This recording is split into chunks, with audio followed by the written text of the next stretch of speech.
तो आज हम यहाँ पर सॉल्व करने वाले हैं जनरल एप्टीट्यूड टेस्ट के क्वेश्चन को।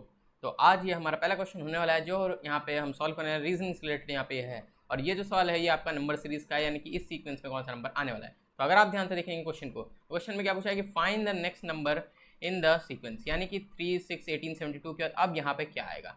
अगर आप यहाँ पर रीजनिंग के कीड़े होंगे या फिर अगर आप रीजनिंग कर रहे होंगे या आपको थोड़ा सा भी नॉलेज है तो आप समझ सकते होंगे कि ये यहाँ पर कौन सा सीक्वेंस यहाँ फॉलो हो रहा है। अगर आप नंबर्स को ध्यान से देखें, 3 है, 6 है, 18 है और 72 है। अगर आप ध्यान देंगे तो इसको अगर आप देखें तो ये आपका मान सकते हैं आप 3 × 1 लिखा होगा इक्वल टू 3 आ गया, क्योंकि अगर 1 यहाँ पे एक सीक्वेंस चल रहा है। अब अगर अगला सीक्वेंस देखेंगे तो ये क्या है, ये 3 × 2 6 नहीं हो जाएगा?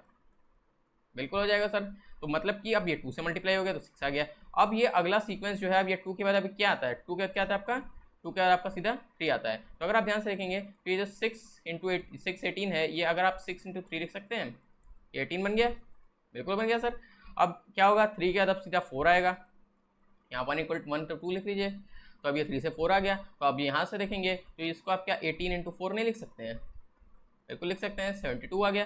तो अब यहाँ पे क्या होगा, अब हमें अगला नंबर यहाँ पे सीक्वेंस में खोजना है कि यहाँ पे क्या आएगा। तो अगर आप थोड़ा सा आप दिमाग लगाएंगे तो आप समझ जाएंगे कि यहाँ पे क्या करना है। वीडियो को पॉज करके पहले खुद देखिए कि कैसे आपसे क्या आंसर आ रहा है, सही आ रहा है कि नहीं, उसका यहाँ पे देखिएगा। ओके, आई थिंक आपने किया होगा। अब हम देखते हैं। तो अब देखिए यहाँ पे 4 आया था, यहाँ पे 3 था, यहाँ पे 4 था। तो 4 के अगला सीक्वेंस में 5 आएगा। ओके, तो अगर हम 72 ये देखेंगे, ये 3 से 6 बन रहा है, 6 से 18 हो रहा है, 18 से 72 हो रहा है। तो यहाँ पे हम क्या कर रहे हैं, बस ये जो नंबर आ रहे हैं इनको आगे सीक्वेंस वाले नंबर से हम इसको मल्टीप्लाई करते रहे। तो अब क्या 72 5 से मल्टीप्लाई नहीं होगा? बिल्कुल होगा। अब अगर ये मल्टीप्लाई होगा तो यहाँ पे क्या बनेगा, 72 5 360, 72 × 5 अगर आप करेंगे तो आपको यहाँ पे 360 मिल जाएगा। तो क्या ये सही आंसर है कि नहीं? एक बार आप चाहें तो खुद से करके देख भी सकते हैं। मैं कैलकुलेशन ही कर लेता हूँ। 72 × 5 तो 5 × 2 0 आ जाएगा, यहाँ पे 1 चला जाएगा, 7 5 35 होता है तो 360 हो जाएगा। हाँ, तो बिल्कुल 360 हमारा यहाँ पे सही है। तो इसका मतलब इस सीक्वेंस में जो नंबर यहाँ पे आएगा वो होगा आपका यहाँ पे 360।